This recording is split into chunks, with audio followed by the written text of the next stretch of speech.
Hey, so you guys know how it's 2015 right now, and Fallout 4 came out really recently, so like, there's totally a reason I should still be doing builds from it, you know? Oh, you didn't know about that? Oh, okay, that's fine. It's still a pretty good build, I think. Anyways, guys, today we're gonna be making the Deathclaw Gauntlet from Fallout 4. I know you've noticed something, my nasty facial hair. The other thing you might have noticed is that there are not Deathclaw fingers on here. There are machete blades. Deathclaws are fictitious, and so are their fingers, so I can't really put those, and you guys... But let's be completely honest right now, guys. We all love Fallout 4, we all love the Deathclaw Gauntlet, and we all love Bethesda's designs for some stuff. But, you know, I'm not gonna say it. I'm not just gonna straight up say it. I'm looking at the monitor right now, though, and I'm not gonna say it, but... you know, I'm not gonna say it. Hey guys, how's it going? My name, I can't really think of my name right now. I'm Eli's friend, just here to voice my own opinion, not his opinion definitely, about the Deathclaw Gauntlet and the fact that his is a lot cooler and better than the one from Fallout 4. I mean, if you think about it, it kind of makes a lot more sense. What this is a joint. What is holding that on? Is it glued on? Wow, I'm sure that's really strong. Did you put a steel rod through it? Okay, then why didn't you just put the claw directly onto the thing? Just doesn't really make all that much sense. At least it's not... oh gosh. Yeah, that's about it. That's just my opinion. But I'm not gonna say it, okay? But yeah, here it is. Hope you guys enjoyed the video. Alright, so as far as I can tell, this should be all the stuff that we're gonna need for this build. We've got 3 of these 18-inch machetes. Just kidding, 22. We've got a couple of these scrap pieces of 3/4 inch by 1/8 inch thick steel tubing. We've got this piece of 1/8 inch thick steel flat bar. We've got some leather from Joanne Fabric. That's gonna be for the grip. And then we've got this piece of 1/8 inch thick diamond tread plate. So first step, probably taking this stuff out of the package.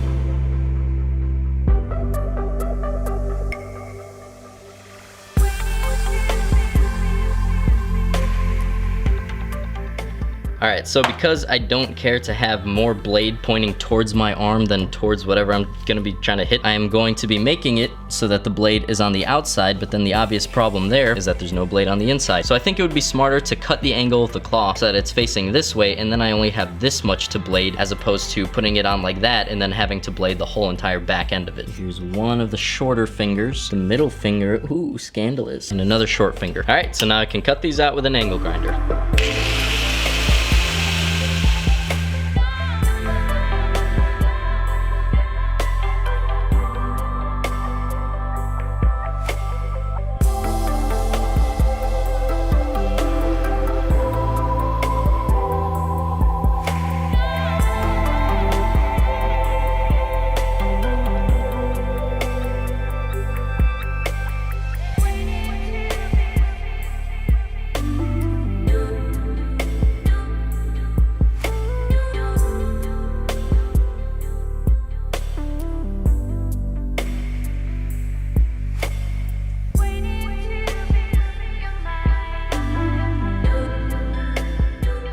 Now I'm gonna take the 2 shorter blades and 7 inches from the back end. I'm gonna make a mark here, measure the tube. It's 1 1/4 inches, so half of 1 1/4 inches would be 5/8. 2, 3, 4, 5. And I've got my mark here, so now I'm going to drill into it with a 3/8 inch cobalt drill bit. I would highly suggest using cobalt. Using titanium or something against steel this tough is gonna give you a lot of trouble. Don't even try using black oxide, it's not meant for this type of thing. So I'm gonna bring this over to the drill press, make sure it's clamped together really, really tight, and I'm gonna drill through them both at the same time.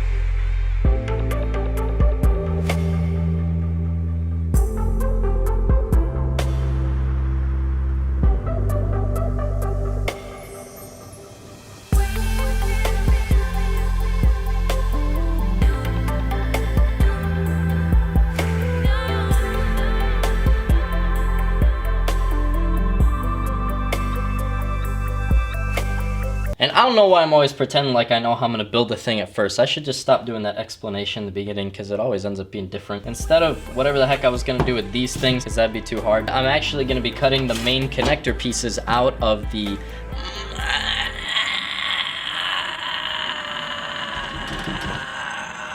diamond plate. I've done this part too many times, I'm not doing it over. And then instead of that hoopla they got in Fallout 4 where it's just like a squishy circle that you put your arm through, I'm actually gonna use this leather belt that is left over from the last Spaulders build that I did. And if you don't mind me saying, that was a pretty cool build, so I think you should give me some money.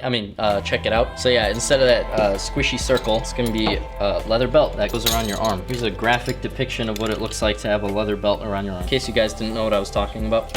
Alright, so now's as good a time as any to attach the leather to the pipe. So I will first use one of these grease wipes to clean off the oil from the pipe. La la la, la la la la, just spinning this pipe inside this towel. Oh, what are you saying? What do you mean by, oh, you think that I put way too much thought into how I was going to clean the oil off this pipe to avoid certain comments? What, man? Nah, what do you think my commenters are immature? You're wacky. You wacky guy. No, this is just the normal way that I do it. Alright. Alright, I put epoxy on both ends. I'm gonna do like a stripe down the middle.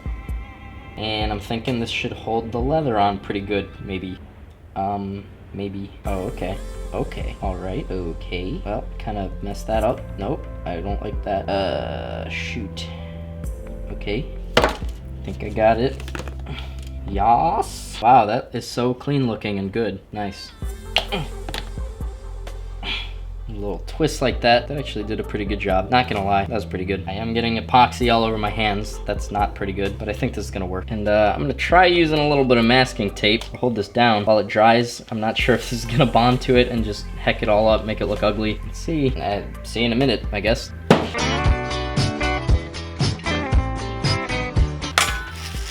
Ooh, cool.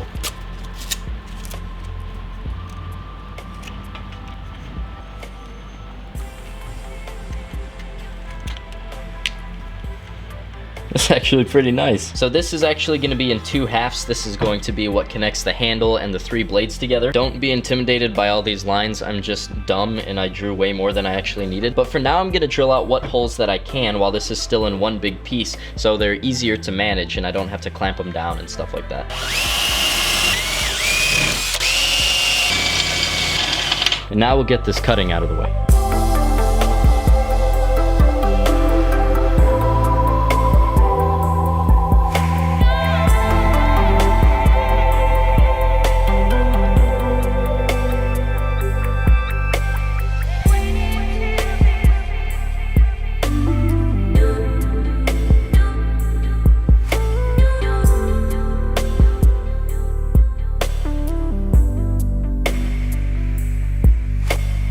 Waiting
Alrighty, so now I'm going to bring this back over to the drill press, and I'm going to put those 3/8 inch holes right here.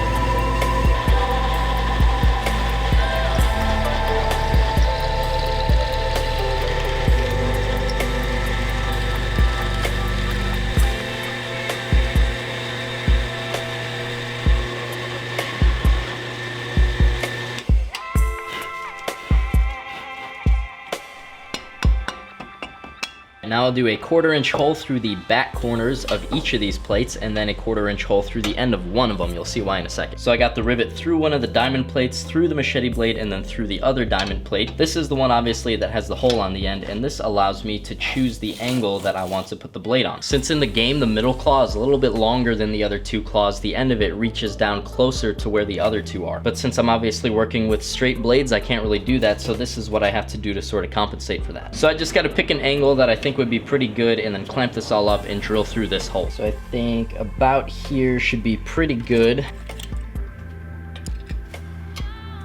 All right, I'm gonna drill it out. So now I'm gonna get to work on the bending of the diamond plate. So this line and this line are gonna be the lines that I'm bending. This one will be bent this way, and then once that's done, this one will be bent downwards. So you'll end up with a shape that's kind of like this. The main thing I gotta watch out for with this is that if I put the bend too sharp, then it's not gonna be wide enough to fit the handle in there. And obviously if it's too wide, then there's gonna be too much space. So I just gotta space it out right for the handle, that's it. This stuff though is an 1/8 inch thick. That is obviously a pretty long bend. So I'm gonna score my bends with an angle grinder first to make a weak spot, and then I'm gonna use a couple of these clamps with a really long track to use as leverage to bend it. I'm gonna do the scoring now. And I did it. I have proof that I did it right here, because it's right here.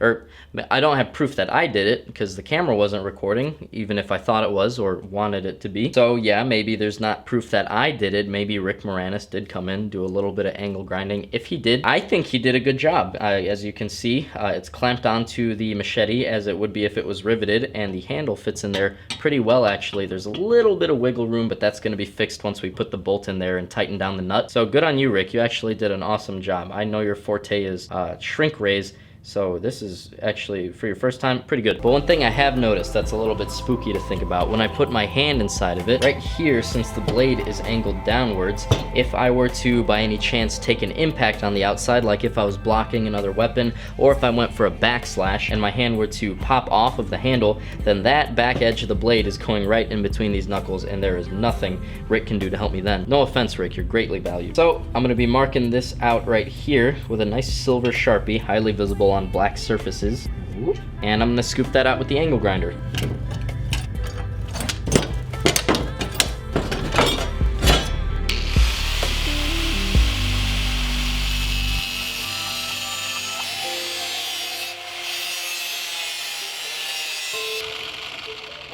I don't want to ruin the temper on the machete by heating it up too much, so I'm gonna run it under some water every few passes with the angle grinder.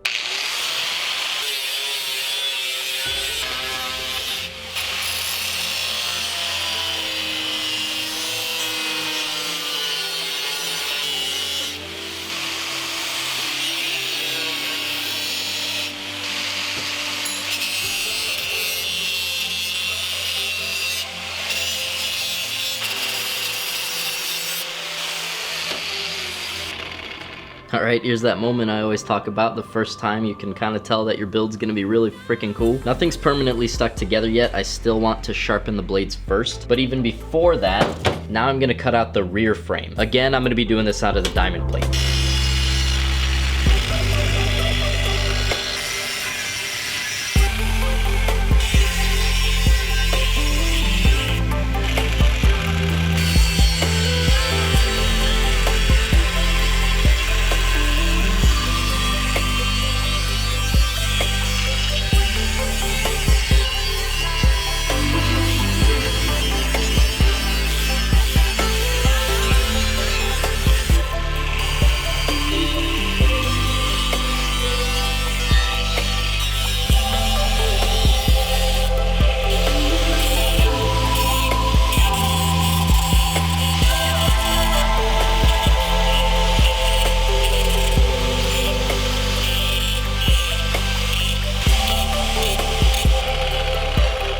Alright, I put one of the straps in here, Mark it out with the silver Sharpie. I'm gonna put both together, and then I'm gonna drill through this with a 1/4-inch drill bit.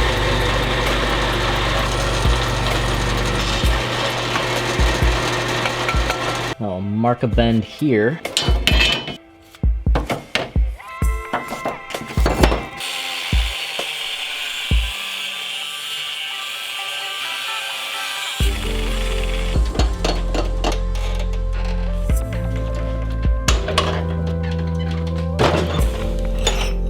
Bend here.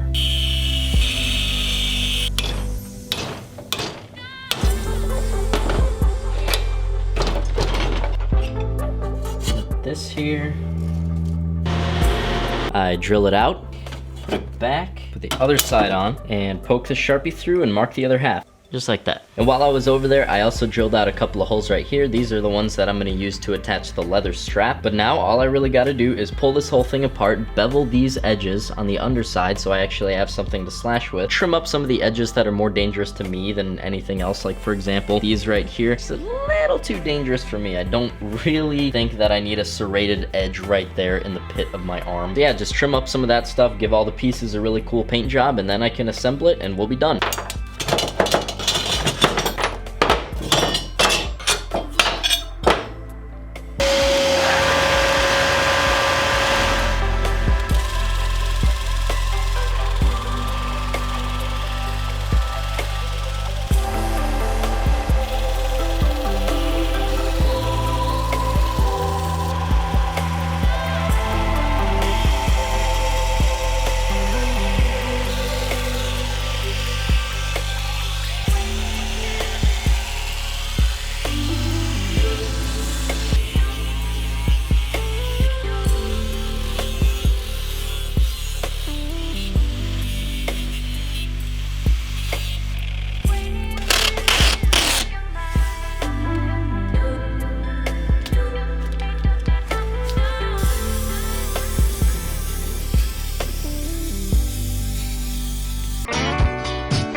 Final assembly.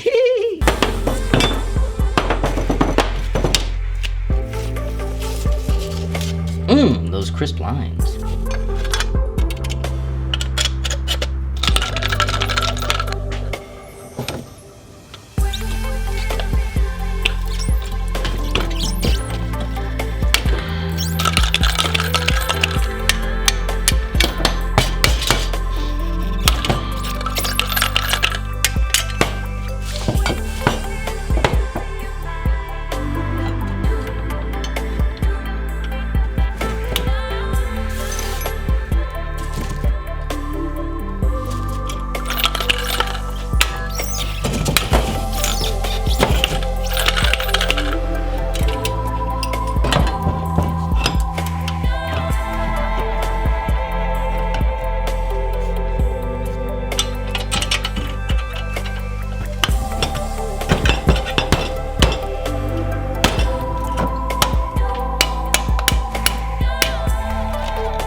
man, this is so cool.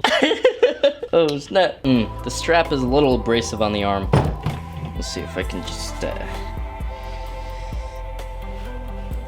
oh man, that's perfect. Oh, that feels so good. Oh my gosh, I feel so cool right now. Oh my gosh, I want to test it so bad, but it's raining outside right now. I don't want to take my camera out there. You can see there's raindrops on it already because I just took my Instagram pictures. Oh my gosh, though, this is so cool. If any of you out there have ever made your own weapons, you know that feeling when you make something and you just hold it and you're like, this feels right. Ah, I wish I could test it. Okay, I gotta stop thinking about it or I'm gonna go crazy. So there it was. Hopefully you guys liked it. I honestly could not be more happy with this thing, and I really can't wait to test it. It's gonna be so much fun. But that's all I got for today, so thank you all very much for watching. I'll talk to you later. Bye.